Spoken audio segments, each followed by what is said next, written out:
Tu m'entends? Ouais. Oh, ah, il y a un écho. On est en live? Bonsoir. Non, c'est vrai? Et oui, nous sommes en live.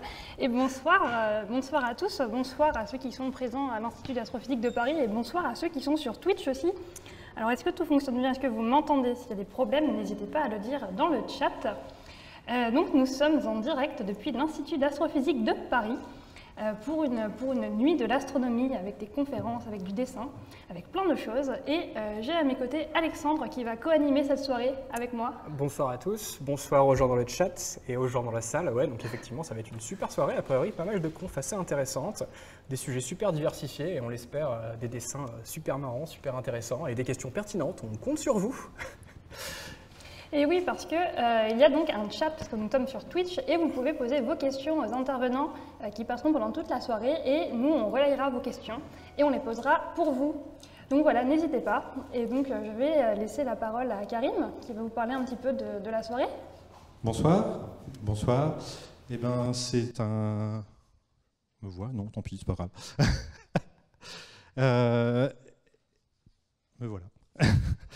Eh ben, c'est un immense plaisir de vous accueillir virtuellement à l'Institut d'astrophysique de Paris, qui est une unité mixte de recherche du CNRS et de Sorbonne Université.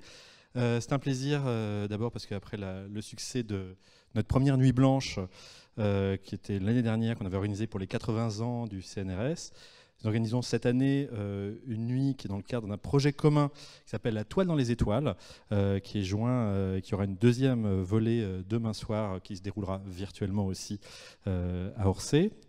Qui s'appellera de Big Bang au Big Band. C'est aussi un plaisir parce que quelque part, même virtuellement, cette nuit pour nous symbolise la réouverture du laboratoire. Alors, pas la reprise d'activité parce qu'elle n'a jamais cessé, mais le fait qu'on va pouvoir revenir travailler ici, et c'est extrêmement important. Et c'est un laboratoire magnifique et on est très heureux de pouvoir revenir. C'est un plaisir pour plein de raisons. Je crois que avant de commencer, alors je vais faire quelque chose qu'on ne se fait pas d'habitude, on remercie à la fin. Mais moi je vais remercier au début parce que être là ce soir, c'est déjà un immense succès, une immense réussite et c'était pas évident vu la période. Et c'est un succès qu'on doit à beaucoup de gens dans l'équipe d'organisation. Je vois citer en vitesse Elisabeth Vancheny, s'il n'avait pas été là avec son enthousiasme et qui avait porté à travers vent, marée et épidémie cet événement, ben, on ne serait pas là. Jean Mouette, qui a réinventé complètement notre façon de vous parler. Alors, on savait déjà se parler entre nous chercheurs, mais parler au public, on savait déjà bien faire avec Jean. Mais là, pendant le confinement et aujourd'hui, il a fallu faire des efforts incroyables et sans lui, on ne serait pas là. Christophe Gobet, qui a organisé toute la logistique, et puis sans lui, on serait en train de se tousser sur la figure. Donc c'est très bien qu'il soit là. Et vraiment, ça a été beaucoup de travail aussi pour nous amener physiquement ici. Sandy Artero, qui a organisé toute l'administration, toute la gestion de cette soirée. La présence de tous ces intervenants, c'est extrêmement important. Jean-Christian Krojager, le représentant des postdocs, François Larouteau, qui parlera aussi ce soir, représentant des doctorants qui ont beaucoup participé à l'organisation de cette soirée. Évidemment, Alice Thomas et Alexandre Barthélémy pour l'organisation de l'animation. Et enfin, Hervé Doll, avec qui on a coordonné ces deux volets de cette toile dans les étoiles et qu'on retrouvera demain soir à Orsay. Je vais finir en remerciant évidemment le DIMACAF+, pour son soutien financier à cette soirée, et évidemment Francis Bernardo, directeur de l'Institut d'astrophysique de Paris, qui nous a permis et encouragé à faire cette soirée pour vous ce soir. Et je vais maintenant laisser la parole à Elisabeth.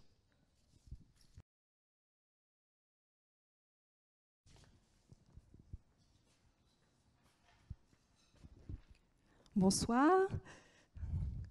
Eh bien, chers amis, quel plaisir de vous voir. Alors, l'Assemblée là est clairsemée, mais de très très grande qualité. Merci à tous les internautes de nous suivre ce soir.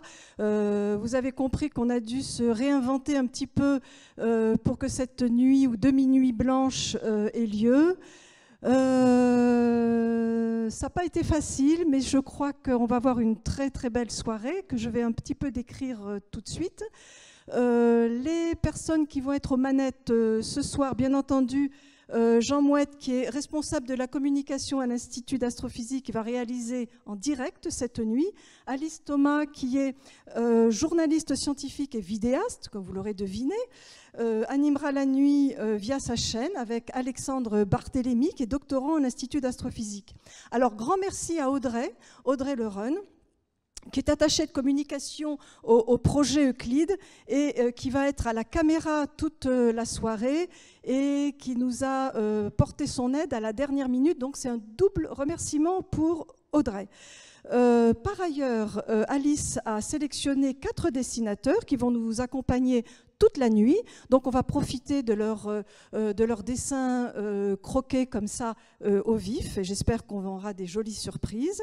Et concernant le volet scientifique, nous avons fait le pari des jeunes, ce qui est normal, hein, je crois, pour la recherche, au détriment peut-être des seniors. Donc nous aurons 5 doctorants qui vont venir parler en 3 minutes de leur thèse.